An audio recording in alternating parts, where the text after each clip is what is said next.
De addiction का एक बहुत बड़ा अवेयरनेस कैंपेन JNK में चल रहा है और वर्दी चीफ सेक्रेटरी साहब इसको पर्सनली मॉनिटर करते हैं और एक्सटेंसिव प्रोग्राम्स ईमंस द्वारा ऑर्गेनाइज़ किए जा रहे हैं, जिसके अंदर सभी हेल्थ इंस्टीट्यूशंस में, एजुकेशनल इंस्टीट्यूशंस में काउंसलर्स को ट्रेन किया जा रहा है, 5 डे ट्रेनिंग प्रोग्राम्स दिए जा रहे हैं और सोसाइटी के सभी स्टेक होल्डर्स को इस मुहिम में जोड़ने की कोशिश चल रही है। उसी कड़ी में आगे बढ़ते हुए आज हमारी ये कोशिश थी कि हमारे जितने भी श्रीनगर के रिलीजियस लीडर्स हैं, हमारे उलमा साहिबान हैं, उनको हम इस जंग में हमारे साथ शामिल करें ताकि वो भी सोसाइटी को इस मुसीबत के बारे में आगाह करें। डी साहब principal GMC doctor Arshad HOD जो यहाँ पर इस पूरे प्रोग्राम को सुपरवाइज़ कर रहे हैं, आज के इस ट्रेनिंग प्रोग्राम को, तो उनकी सुपरविज़न में इस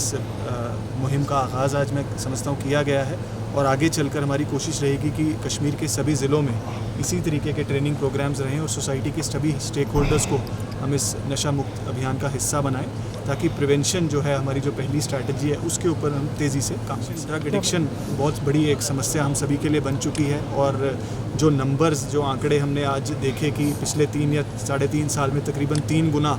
या 3 टाइम्स इस प्रॉब्लम को हमने मल्टीप्लाई होते देखा है और हम सभी के लिए वार्निंग सिग्नल्स हैं। और एक इम्पॉर्टेंट बात जो आज हमें पता चली कि यूथ जो है यंग एज में, चाहे वो एजुकेशन इंस्टीट्यूशंस में है, कोचिंग इंस्टीट्यूट्स में है, कॉलेजेस में है, वो इसमें मुलव्वस होता जा रहा है और हीरोइन की जो टेंडेंसी है कंजम्पशन की वो बढ़ती जा रही है और हम सभी के लिए ये एक कंसर्न है और एज अ सोसाइटी हम सभी को इसके ख़िलाफ़ लड़ने की ज़रूरत है और जितने भी हमारे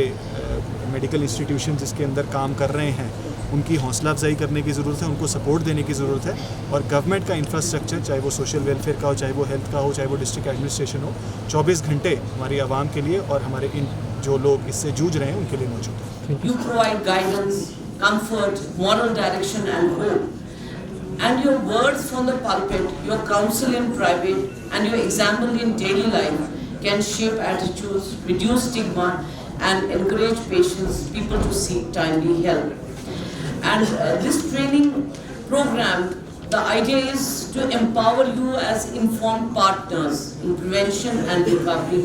helping you recognize warning signs, understand addiction as a medical illness rather than a moral failure, guide families with compassion. एक इम्पॉर्टेंट बात है कि अगर किसी के भी बच्चे को ड्रग एडिक्शन की तरफ मतलब रुझान हुआ, हमें फिर स्टिग्मेटाइज नहीं करना चाहिए। हमारी कोशिश रहनी चाहिए कि हम उस बच्चे को या जो भी इंडिविजुअल इसमें मुलव्वस हो उसको वापस लाए। वो तभी हो सकता है कि हम उसमें जो भी उनके पेरेंट्स हो या जो भी अडल्ट भी कोई इसमें मुलव्वस हो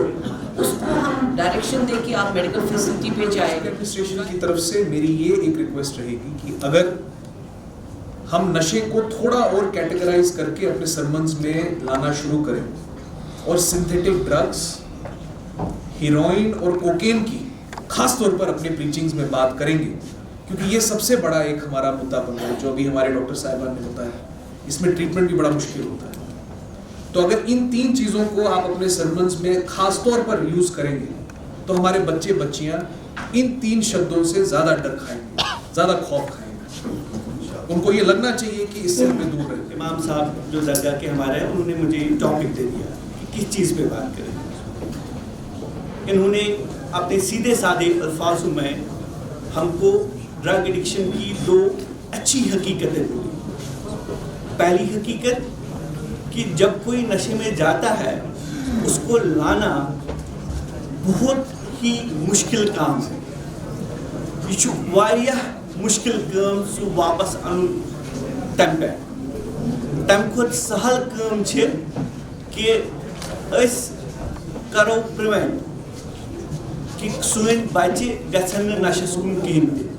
यानी हम ये कोशिश करें कि हमारे बच्चे जो है वो नशे की तरफ ना जाए। We prevent our children from going into substance use.